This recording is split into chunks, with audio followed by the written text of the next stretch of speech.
देखो अभी जो क्वेश्चन दिया हुआ है, क्वेश्चन में आपका थर्ड से पूछ रहे हैं कि किसी घन की एक भुजा दी हुई है, उस भुजा का मान दिया हुआ है 12 सेंटीमीटर। ठीक है ना, हमसे ये कहा गया है कि इस घन का जो आयतन है वो 8 सेंटीमीटर प्रति सेकंड है, 8 सेंटीमीटर क्यूब प्रति सेकंड की दर से वृद्धि हो रही है, बढ़ रहा है। ठीक है ना, अब उन्होंने ये कहा है कि तो इस घन का जो पृष्ठीय क्षेत्रफल होगा वो किस दर से बढ़ रहा होगा, बढ़ रहा होगा या घट रहा होगा या वृद्धि को पूछ रहा है। तो सबसे पहले हमने क्या है, मान लिया है कि माना घन की भुजा x बराबर 12 सेंटीमीटर, आयतन में वृद्धि, हमने कहा पहले आयतन में वृद्धि दी हुई है ये। ठीक है ना, क्या दी हुई है, आयतन हो गया वही, और डी वी अपॉन dt, समय के सापेक्ष में परिवर्तन हुआ तो परिवर्तन क्या हो जाएगा, डी वी अपॉन dt बराबर दिया हुआ है 8 सेंटीमीटर क्यूब प्रति सेकंड। अब वो कह रहा है पृष्ठीय क्षेत्रफल में परिवर्तन की दर ds upon dt equal to question mark में ये निकालना है। ठीक है ना, इन्होंने ये सूत्र लगाया है, घन का आयतन, आयतन होता है भुजा क्यूब, भुजा क्यूब, आयतन को v से दर्शाया हमने, भुजा x से तो x क्यूब हो गया, t के रेस्पेक्ट में हमने डेरिवेटिव कर दिया, तो dv अपॉन dt इधर 3x स्क्वायर आते आगे ले लेंगे 3x स्क्वायर, x का पुनः हम t के सापेक्ष डेरिवेटिव करेंगे तो dx अपॉन dt, x का मान बेटा पता लगाने के लिए क्या करेंगे, इसका मान लगा देंगे, तो dv अपॉन dt का मान कितना दिया हुआ है 8, हमने 8 रिप्लेस कर दिया। ठीक है ना, यहाँ है dx अपॉन dt का मान निकालना है, भुजा में परिवर्तन हमें निकालना है पहले, तो dx अपॉन dt निकाला हमने, 3x स्क्वायर इसके डिवाइड में पहुंच गए बेटा, तो ये हो गया 8/3 और x की वैल्यू लगा दी बेटा, हमने x की वैल्यू कितनी 12 लगा दी, 12 का स्क्वायर 144 हो गया, तो ये x है क्या आ गया, भुजा में परिवर्तन आ गया। अब हमें करना क्या है, पृष्ठीय क्षेत्रफल में परिवर्तन निकालना है, तो पहले पृष्ठीय क्षेत्रफल का सूत्र लगाएंगे, पृष्ठीय क्षेत्रफल s बराबर 6 * भुजा स्क्वायर, पृष्ठीय क्षेत्रफल को s से दर्शाएंगे, सरफेस एरिया होता है इसकी, ठीक है ना, 6 भुजा x स्क्वायर, हमने t के रेस्पेक्ट में फिर पुनः डेरिवेटिव कर दिया, ds अपॉन dt हो जाएगा 6 का यहां मल्टीप्लाई करेंगे तो 6 इसका x स्क्वायर 2x, यहां पर dx अपॉन dt 12 का बड़ा कर बेटा, 6 का बड़ा करेंगे 12 हो जाएंगे, x की वैल्यू आ गई वाली 12, यहां 8 बाई इसका मान कितना, dx अपॉन dt का मान आया है 8/3 144, तो 8/3 144, इस चीज को क्रॉस कर देंगे दोनों को हमने, क्या हो जाएगा 8/3, यहां दिया हुआ सेंटीमीटर स्क्वायर प्रति सेकंड, ये मात्रा में केस बनाया क्योंकि यहां दिया हुआ है पृष्ठीय क्षेत्रफल, क्षेत्रफल का मात्रा सेंटीमीटर स्क्वायर, अपन ने दिया हुआ है t, इस समय के रेस्पेक्ट में कर रहा था, यहां सेट हो जाएगा, तो मात्रा हो जाएगा 8/3 सेंटीमीटर स्क्वायर प्रति सेकंड। ठीक है ना, तो ये आपका प्रश्न आप कंप्लीट हो जाता है। एग्जांपल नंबर 3 अगला बेटा एक प्रश्न है आपका 4, इसमें कहा गया है कि वृत्त की त्रिज्या समान रूप से 3 सेमी प्रति सेकंड की दर से बढ़ रही है। बेटा एक वृत्त है हमारे पास, उस वृत्त की त्रिज्या 3 सेंटीमीटर प्रति सेकंड की दर से बढ़ रही है, वृद्धि हो रही है उसमें, इसमें त्रिज्या में वृद्धि हो रही है। अब वो कह रहा है तो ज्ञात कीजिए कि वृत्त का क्षेत्रफल किस दर से बढ़ रहा है, जो वृत्त है उसका जो एरिया है वो किस दर से बढ़ेगा। ठीक है ना, आगे कह रहा है जब त्रिज्या 10 सेंटीमीटर लेते हैं, त्रिज्या को अगर हम 10 सेंटीमीटर ले लें तो किस प्रकार से बढ़ेगी, यहां देखो बेटा हमने एक चित्र बनाया बेटा, ये है वृत्त, क्या है बेटा, ये वृत्त है, इसका ये सेंटर है बेटा, ये रेडियस कितनी है r, सेंटर को हमने मान लिया o, ठीक है ना, ये त्रिज्या दी हुई है आपकी r, मान ये त्रिज्या हमने दी, ठीक है ना, तो हमने क्या लिखा बेटा यहां पर पहले क्वेश्चन 4 में हम माना कर लेते हैं बेटा, मान लेते हैं वृत्त की त्रिज्या r बराबर 10 सेंटीमीटर, उन्होंने स्पष्ट ये कहा था कि वृत्त की त्रिज्या 10 सेंटीमीटर है, उन्होंने मान लिया है r बराबर 10 सेंटीमीटर, उन्होंने स्पष्ट ये भी कहा था कि वृत्त की त्रिज्या 3 सेंटीमीटर प्रति सेकंड की दर से बढ़ रही है, तो त्रिज्या में परिवर्तन हो रहा है, तो हम यहां कह देंगे त्रिज्या में परिवर्तन, त्रिज्या में परिवर्तन, त्रिज्या में परिवर्तन को लिखेंगे हम dr अपॉन dt, क्या लिखेंगे dr अपॉन dt, स्पष्ट है ना, त्रिज्या r हो गई, समय t हो गया, समय के सापेक्ष परिवर्तन हो रहा है, कितना परिवर्तन दिया हुआ बेटा 3 सेंटीमीटर प्रति सेकंड। ठीक है ना, ये 1 सेकंड में 3 सेंटीमीटर बढ़ जाती है त्रिज्या।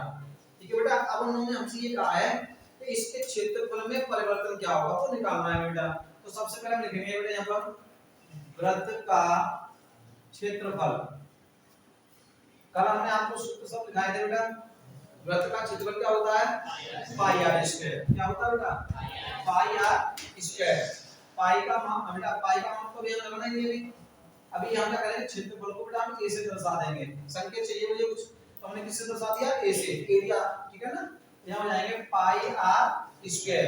अब देखो यहाँ परिवर्तन पूछ रहा है किसमें, क्षेत्रफल में। अब क्षेत्रफल में परिवर्तन निकालोगे तो किसके रेस्पेक्ट में, समय के, ठीक है ना। अगर वो ये कह रहे होते कि त्रिज्या के सापेक्ष क्षेत्रफल में परिवर्तन याद कीजिए, दो ही बातें कही जाएंगी, या तो त्रिज्या के सापेक्ष कहेंगे वो, या फिर आपको केवल समय के सापेक्ष निकालना, ठीक है ना। तो आप यहाँ क्या करेंगे, differentiate it with respect to t। आप t के रेस्पेक्ट में इसका डेरिवेटिव कर देंगे, तो a का क्या हो जाएगा derivative, dA upon dt, right है बेटा। कोई प्रॉब्लम तो नहीं किसी को। यहाँ कितने हो जाएंगे बेटा, पाई r स्क्वायर का हम डेरिवेटिव लेंगे, बातें तो आगे आ जाएंगी। 2r इनटू r का अपना डेरिवेटिव लेंगे तो dr अपॉन dt, क्लियर है बेटा। यस सर, वैल्यू लगा दो इसकी बेटा, पाई इनटू 2r का मान क्या है बेटा 10, तो यहाँ हमने 10 कर लिए, dr अपॉन dt का मान 3, ठीक है ना। अब इसे कैलकुलेट कर लो बेटा, कितना हो जाएगा बेटा 30 गुनी 60, 60 पाई। अब मात्र क्या बनेगा बेटा आप बताओ, मात्र आप बना के बताओ क्या हो जाएगा। यहाँ एरिया है तो सेंटीमीटर स्क्वायर हो जाएगा, सेंटीमीटर स्क्वायर। यहाँ समय है तो सेकंड। कितने लोगों को क्लियर हो गया ये क्वेश्चन, सबको हो गया क्लियर, यहाँ तक क्लियर हो गया बेटा। नेक्स्ट क्वेश्चन बेटा आपका ये दिया हुआ है, ये कह रहा है कि परिवर्तनशील घन का किनारा 3 सेंटीमीटर प्रति सेकंड की दर से बढ़ रहा है बेटा। अब यहाँ पर क्या दिया हुआ है, एक परिवर्तनशील घन है, ठीक है ना, उसका किनारा 3 सेंटीमीटर प्रति सेकंड की दर से बढ़ रहा है। कितना बढ़ रहा है, घन, जैसा कि मैंने बताया वो घन है एक, तो उस घन की जो भुजा है, भुजा कह सकते हैं हम, तो भुजा 3 सेंटीमीटर प्रति सेकंड की दर से बढ़ रही है। आगे वो ये कह रहे हैं घन का आयतन, जो घन है उस घन का आयतन किस दर से बढ़ेगा जबकि उसका किनारा 10 सेंटीमीटर लंबा है, जबकि उसकी घन की जो भुजा है वो 10 सेंटीमीटर लंबाई की है। अगर हम घन को बनाना चाहें तो घन बना लो बेटा, वैसे घन की कोई आवश्यकता नहीं है बनाने के लिए बेटा में, ठीक है ना। तो इस तरीके से ये बना हुआ है घन आपका, ठीक है ना, ऐसे ये घन है बेटा।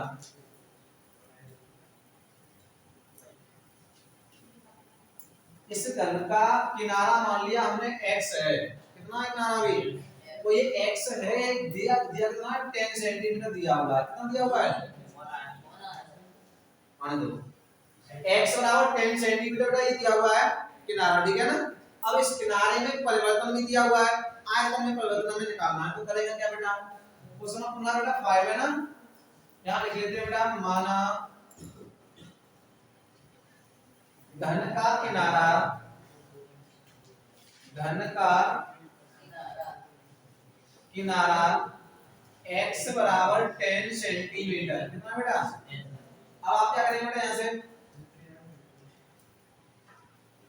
किनारे में परिवर्तन या वृद्धि दर कह सकते हैं हम बेटा, यहाँ वृद्धि दर, किनारे में जो वृद्धि दर है वो क्या है, dx अपॉन dt। जो घन का किनारा है वह बढ़ रहा है 3 सेमी प्रति सेकंड की दर से, तो हमने दिया है dx अपॉन dt बराबर 3 सेंटीमीटर प्रति सेकंड, राइट बेटा। अब हमसे उन्होंने ये कहा है कि इसका आयतन किस दर से बढ़ रहा है, तो हम पहले आयतन को लिखेंगे बेटा, घन का आयतन, घन का आयतन, आयतन क्या होता है बेटा, भुजा की या किनारा की, ठीक है ना। आयतन को पूरी से दर्शा दो बेटा, x भुजा हो जाएगी, यहाँ q कर दो, इसका डेरिवेटिव x के सापेक्ष ना करके किसके सापेक्ष करेंगे, t के सापेक्ष, समय के सापेक्ष करेंगे, समय के सापेक्ष तो समय के अनुसार ही तो बदलेगा। अभी किनारा x 10 सेंटीमीटर है, 2 सेकंड बाद कुछ बढ़ेगा, वो 1 सेकंड में 3 सेंटीमीटर बढ़ रहा है तो 2 सेकंड में 6 सेंटीमीटर बढ़ जाएगा, 10 और 6 16 सेंटीमीटर हो जाएगा, तो ये वृद्धि हो रही है इसमें, ठीक है ना। तो ये हो जाएगा dv अपॉन dt बराबर यहाँ 3x स्क्वायर, और x का पुनः t के सापेक्ष डेरिवेटिव करेंगे तो dx अपॉन dt, लगा बेटा वैल्यू 3 into x की वैल्यू क्या है बेटा 10, तो 10 का स्क्वायर हो जाएगा बेटा, dx अपॉन dt की वैल्यू ये दी हुई है 3 कर लो बेटा, तो ये हो जाएगा 3 3 जा 9 मल्टीप्लाई 10 का स्क्वायर 100, तो ये हो गया 900 सेंटीमीटर क्यूब। मात्रा क्या हो जाएगा, देखो यहाँ पर dv अपॉन dt है, आयतन में परिवर्तन है, क्या हो जाएगा सेंटीमीटर क्यूब प्रति, यहाँ समय है तो सेकंड में, तो यही आपका अभी आंसर रहेगा बेटा। क्लियर है ना? कोई अगला प्रश्न आपका 6 है बेटा। ये कह रहा है कि एक स्थिर झील है। स्थिर झील माने जानते हो? तालाब का पानी। तालाब का पानी का कैसा होता है? स्थिर होता है। तो कोई झील है, झील में भी पानी कैसा होता है? स्थिर होता है। वो कैसा? गतिमान नहीं होता है। तो उसमें एक पत्थर का टुकड़ा डाला जाता है। आप लोगों ने प्रैक्टिकल किया भी होगा। हम लोग क्या करते हैं कि तालाब में पानी भरा हुआ है, ऊपर से एक टुकड़ा डाल दें, तो वो इसलिए तरंगे है ना, वो वृत्ताकार रूप में लहरें जो चलती है ना, वृत्ताकार रूप में चलती हैं। ठीक है ना? तो इन्होंने ये कहा है कि एक स्थिर झील है, उस स्थिर झील में एक पत्थर का टुकड़ा डाला जाता है, और टुकड़ा डालने के बाद में जो तरंगे हैं वो वृत्तों के आकार में, वो तरंगे 5 सेमी प्रति सेकंड की दर से गति करती हुई जा रही हैं। गति माने 5 सेमी प्रति सेकंड की दर से बढ़ रही है। ठीक है ना? आगे वो ये कह रहा है, जब वृत्ताकार तरंग की त्रिज्या 8 सेंटीमीटर हो उस क्षण, जब त्रिज्या 8 सेंटीमीटर हो उस क्षण उसका क्षेत्रफल किस तरह से बढ़ रहा होगा वो निकालना है। यानी क्षेत्रफल में परिवर्तन निकालना है। तो बेटा हम क्या करेंगे? समझो, पहले हम क्या करेंगे बेटा? हमारे पास जो त्रिज्या है उसे मानेंगे बेटा। माना वृत्ताकार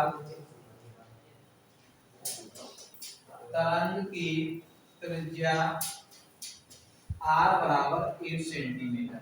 उन्होंने कहा है जब त्रिज्या 8 सेंटीमीटर है तब क्षेत्रफल निकालो। तो हमने मान ही लिया है कि r 8 सेंटीमीटर है। राइट बेटा? अब यहाँ लिखेंगे बेटा त्रिज्या में परिवर्तन। त्रिज्या में परिवर्तन, जब त्रिज्या में कुछ परिवर्तन हो रहा है तो उसको हम लिख लेंगे dr/dt इक्वल टू कितना बेटा परिवर्तन हो रहा है? 5 सेंटीमीटर प्रति सेकंड। 1 सेकंड में 5 सेंटीमीटर त्रिज्या बढ़ जाती है। राइट बेटा? परिवर्तन हो रहा है। अब हमें इसके क्षेत्रफल में परिवर्तन निकालना है बेटा। तो लिखेंगे यहाँ पर वृत्ताकार तरंग का क्षेत्रफल, क्षेत्रफल होता है पाई आर स्क्वायर। वृत्ताकार तरंग वृत्त के आकार की है तो वृत्त का ही क्षेत्रफल लगाएंगे। यहाँ पर क्षेत्रफल को a से लिखेंगे पाई आर स्क्वायर। अब यहाँ डेरिवेटिव कर दो बेटा t के रेस्पेक्ट में, तो differentiate with respect to x। बेटा यहाँ a का डेरिवेटिव dA/dt, इसका पाई आर स्क्वायर का हो जाएगा 2r। ठीक है ना? तब पुनः हम r का डेरिवेटिव करेंगे t के रेस्पेक्ट में, तो dr/dt। वैल्यू पुट कर दो बेटा, 2 पाई r की वैल्यू 8 है और dr/dt की वैल्यू 5 है। मल्टीप्लाई कर दो बेटा, 5 × 40 गुनी 80 पाई मात्रा क्या हो जाएगा? dA/dt है बेटा, इसलिए मात्रा हो जाएगा सेंटीमीटर स्क्वायर प्रति सेकंड। क्लियर बेटा? देखो तो सही आ रहा है आंसर? चेक कर लो।